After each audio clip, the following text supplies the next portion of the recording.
Rikosilmoitus Tampereen poliisille. Rikosilmoituksen tekijä Seppo Lehto.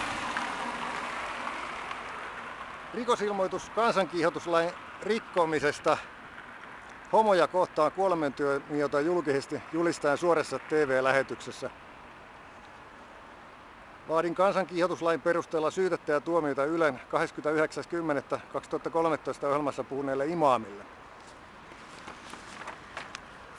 Ja epäiltyjen nimet Abbas Bahmanbour Yleisradio Oy ja Yle 2 Ylen A2-toimitus. Onhan erikoista, että suorassa lähetyksessä rauhan uskonnon edustaja lupaa kuolemantuomion homoille, jotka jäävät kiinni. Kansankiihotus, syyte ja tuomio välittömästi, vai oliko tappouhkaus sallittu vain muslimeille?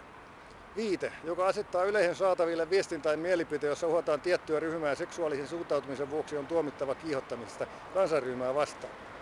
Syytettä ja tuomioita vaaditaan homeen kansanryhmän vastaisesta kiihottamisesta kuolemantuomiota julistaen suorassa TV-lähetyksessä Pasi Ojala ja Salla Paajanen juonteena.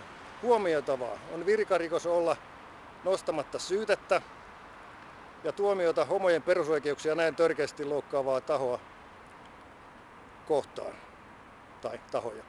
Allekirjoitus Seppo Lehto, Tampere. Ja nyt viemme